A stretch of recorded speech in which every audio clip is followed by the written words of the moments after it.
পরিবহন যেগুলি আছে দূরপাল্লার এবং পাবলিক পরিবহন, সেখানে ওই আর লিমিটেশন থাকছে না, পর্যাপ্ত তেল তারা পাবেন। আগামীকাল থেকে ঈদ যাত্রা সড়ক পথে মূলত চাপ করবে এবং সেটা বিবেচনা করে সরকার ইতিমধ্যেই আমি বলেছিলাম যে জ্বালানি সরবরাহ পর্যাপ্ত নিশ্চিত করা হবে পাবলিক পরিবহনে, এবং সেটা আমি মনে করছি যে আগামীকাল থেকেই কার্যকর ইনশাল্লাহ হতে যাচ্ছে। এবং সেটাকে কেন্দ্র করে যাতে কোনো বিশৃঙ্খলা না হয়, ভাড়া বাড়ানো না হয়, অগ্রিম টিকিট যাতে ফেরত দেওয়া না হয়, সে ব্যাপারে আমাদের নির্দেশনা ছিল।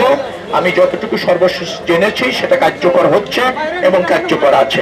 ভাড়া এখনো পর্যন্ত বাড়েনি, বাড়ার সুযোগও নেই। আবার অগ্রিম টিকিট ফেরত দেওয়ার একটা চেষ্টা ইতিমধ্যে হয়েছিল, জ্বালানির সংকটকে কেন্দ্র করে সেটা আমরা বলে দেওয়ার পর অগ্রিম টিকিট আর ফেরত দেওয়া হয়নি, অগ্রিম টিকিট বহাল আছে।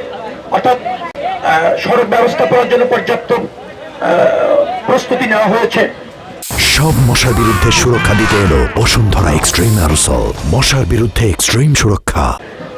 যদি আপনি জানতে চান সেগুলি বলা যাবে। আমাদের যতটুকু সামর্থ্য আছে, বিশেষ করে গুলি সংস্কার করে চলাচল উপযোগী রাখা, যে সমস্ত জায়গায় নির্মাণ কাজ চলছিল সেই নির্মাণ সামগ্রীগুলি সরিয়ে ফেলা, অন্তত 2-3টি লেন যাতে কার্যকর থাকে, 4টি লেন যেখানে আছে কার্যকর থাকে, সে ব্যবস্থা ইতিমধ্যে আমরা নিয়েছি।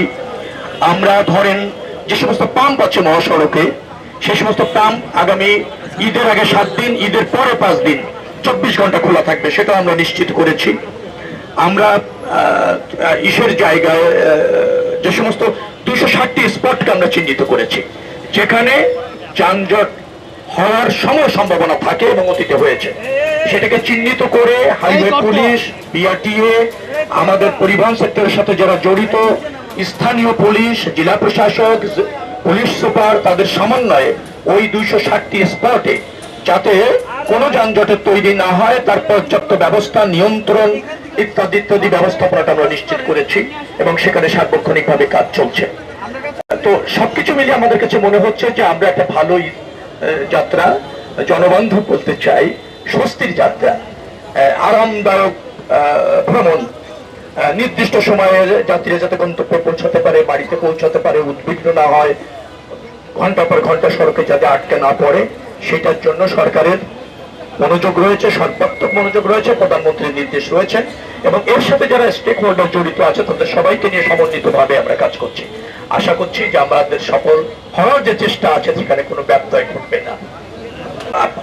আমরা পরে কথা বলি পূর্ণাঙ্গটা কবে আনতে পারবো, তবে এখন আমাদের ট্রেনের যতটুকু সক্ষমতা আছে, যতগুলি কোচ আছে, যে লোকবল আছে, সেটা দিয়ে সর্বাত্মক যে সেবাটা নিশ্চিত করা যায় সেই জন্য কাজ চলছে। এবং আমি মনে করছি, আমি গতকালকে ট্রেনে গিয়ে কমলাপুর স্টেশনে গিয়েছিলাম, সেখানে গিয়ে যে ব্যবস্থাপনাটা আমি দেখেছি অব্যাহত রাখতে বলেছি, সন্তোষজনক। এবং সেখানে সাংবাদিকরাও ছিলেন, তারাও সন্তোষ প্রকাশ করেছেন, খুব বেশি ব্যত্যয় তারা দেখেননি। কিছু ডিজায়ার যাত্রীর আছে, ওটাকে আমরা আমলে নিয়েছি, রেসপেক্ট করি, নিশ্চয়ই সেগুলিও আমরা পর্যায়ক্রমে প্রতিষ্ঠিত করবেন সামনে। আশা করছি এটা আপনারা আজকে রাত্রে সুসংবাদ পাবেন। পাবলিক পরিবহন যেগুলি আছে দূরপাল্লার এবং পাবলিক পরিবহন, সেখানে ওই আর লিমিটেশন থাকছে না, পর্যাপ্ত তেল তারা পাবেন।